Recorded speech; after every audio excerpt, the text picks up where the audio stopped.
नमस्ते मित्रों, यह है पीएच नेटवर्क। मैं हूं प्रदीप हुंडो। आशा करता हूं कि आप सभी ठीक होंगे। आपको मेरे इस वीडियो में स्वागत है। आपको याद होगा कि कुछ दिन पहले या एक महीना 1.5 महीना पहले भारत ने अच्छे बासमती, हाई ग्रेड बासमती और आम अमेरिका भेजे थे, लेकिन आम अमेरिका ने वो वापस लौटाए, ये कहकर कि इनकी क्वालिटी ख़राब है, उन गुणवत्ता जो है इनकी ख़राब है और उसमें कुछ कमी उन्होंने पाई। भारत ने वो जो चावल है वहाँ से वापस लेकर रूस को भेज दिए और दूसरी जगह पे भी आम भेज दिए। कुछ जो ट्रांसपोर्ट का खर्चा है, कुछ $1 मिलियन हिंदुस्तान का नुकसान हुआ, लेकिन ये जो चावल वगैरह वो एक्सपोर्ट हो गए। चंद दिन पहले भी, 1-2 दिन पहले, अमेरिका ने भी सोयाबीन यहाँ पर भेजे थे, क्योंकि जो इनकी सोयाबीन ये जो खेती होती है वो बहुत बड़े पैमाने पर होती है अमेरिका में, और उनके जो इम्पोर्टर हैं वो ज़्यादा है, इंडिया और चाइना। तो हिंदुस्तान को उन्होंने कुछ सोयाबीन भेजी थी दर्जन भर जहाज़ों में, तो इंडिया ने वो वापस किया। कहा कि ये जो सोयाबीन आप भेज रहे हैं गुणवत्ता इसकी ख़राब है और उसमें जेनेटिकली कुछ सोयाबीन जेनेटिकली मॉडिफाइड सोयाबीन है, यानी इसमें जो नमी की एक परसेंटेज होती है उससे वो ज़्यादा निकली। तो हिंदुस्तान ने उसको वापस कर दिया। अमेरिका के अब लोगों की ज़ुबान पर यह है कि हिंदुस्तान अब वो देश नहीं है। अगर हम उन पर कुछ कार्रवाई करेंगे कि वो बदले की कार्रवाई भी कर सकते हैं। अब जो अमेरिका के जो वैज्ञानिक वो हिंदुस्तान आ रहे हैं, वो इसकी जांच करने के लिए कि वास्तव में इसमें क्वालिटी की कमी थी या और कुछ कारण था। लेकिन जब ये बदनामी उनको हो गई दुनिया में कि इनकी सोयाबीन में कमी है, फिर उन्होंने चीन से कहा कि हम आपको 20% डिस्काउंट पर यह सोयाबीन देंगे। लेकिन चीन ने कहा जब भारत नहीं ले रहा, जब उनमें क्वालिटी की कमी दिखाई दी तो हम कैसे ले सकते हैं। अब अमेरिका परेशान हो रहा है कि अब जो उनका सोयाबीन पड़ा हुआ है। इसमें जो 3 बड़ी कंपनियां हैं जो यहाँ पर सोयाबीन वगैरह बेचती है, एग्रीकल्चर प्रोडक्ट वगैरह, उसमें अमेज़ॉन की एक पेरेंट कंपनी है वो भी बेचती है, और बड़ी 2 कंपनियां हैं। आपको पता है कि अमेरिका में जो वहाँ की राजनीति वहाँ की कंपनियां ही चलाती हैं। पावरफुल लॉबी होती है, बिजनेस लॉबी, वही वहाँ पर चलाती है। तो वो दबाव डालने लगे हैं अमेरिका पर, तुम ऐसा मत करो। लेकिन ये जब समाचार दूसरे देशों तक की पहुंचा कि अमेरिका में जो सोयाबीन है उसकी क्वालिटी ख़राब है, गुणवत्ता ख़राब है, उसमें नमी है और उसमें जेनेटिकली मॉडिफाइड सोयाबीन है, तो उन्होंने भी लेने से इनकार किया। उनके पास ऑस्ट्रेलिया को भी वहाँ से बहुत से खेप ले आता है, अमेरिका से इंपोर्ट करता है। उन्होंने भी कहा कि हम इसकी पूरी जांच करेंगे तभी जाकर उनको एक्सेप्ट करेंगे। क्या कारण नहीं है, लेकिन इससे अमेरिका को पूरी बदनामी हो गई कि वो जो दूसरे देशों को लो क्वालिटी सोयाबीन बेचते हैं, और उससे उनकी जो वर्ल्ड मार्केट है उस पर प्रभाव पड़ा है। ये कौन कर रहा है? अमेरिका की बड़ी जो कंपनियां कर रही है, जो यहाँ पर माल बेचती है, वो करते हैं ये ऐसे गड़बड़।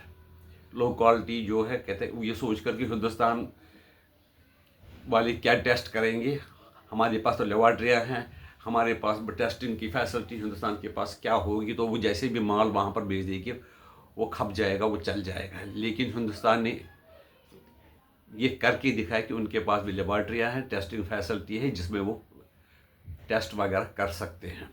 और दूसरी है कि अमेरिका की उससे बदनामी भी हो रही है। दूसरे देश भी ये कह रहे हैं कि अगर ये माल हिंदुस्तान ने वापस किया खराबी के कारण, तो हमें भी उसको पूरी तरह इसकी जांच करनी चाहिए। अमेरिका की टीम अब यहाँ आ रही है उसकी इन्वेस्टिगेशन करने के लिए कि क्या कारण है, क्यों भारत ने वो खेप जो है वापस भेजे हैं अमेरिका, जिसके लिए उनको लंगर भी, उनको रुकने भी नहीं दिया, उनको वापस भेज दिया है। वो थोड़ी सी टेस्ट करके मटेरियल जो उनकी सोयाबीन था वो उसमें कमियां पाई गई तो उनको वापस भेज दिया।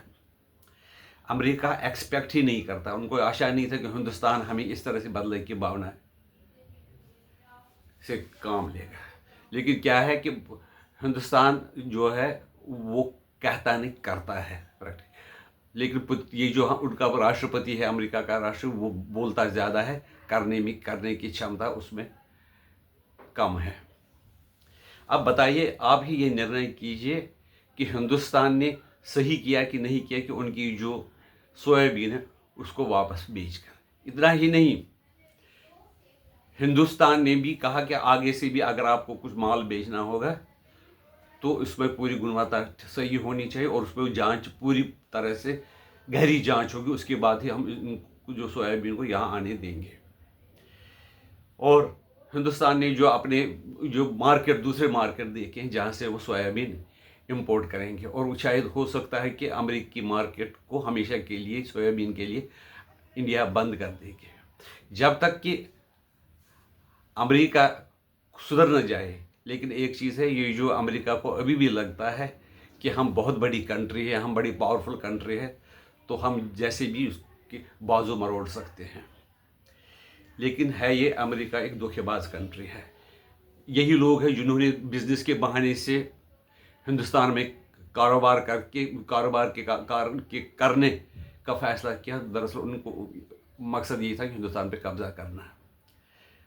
अब आप कहोगे तो वो तो इंग्लैंड ने किया था, लेकिन ये जो है इंग्लैंड की रेस और ये अमेरिका की रेस एक जैसी ही है। ऑस्ट्रेलिया की, न्यूजीलैंड की, ये सब एक जैसे लोग हैं। इन लोगों ने ही दूसरे देशों पर, वहाँ के आम लोग जो वहाँ के नेचुरल इनहेबिटेंट्स थे, उन पर कब्जा करके उनको कुछ को मार कर, कुछ को कन्वर्ट करके, कुछ को ये अपना गुलाम बना लिया, और उनके जो ओरिजिनल अबॉर्जिनल्स थे उन पर कब्जा करके अमेरिका पर कब्जा किया।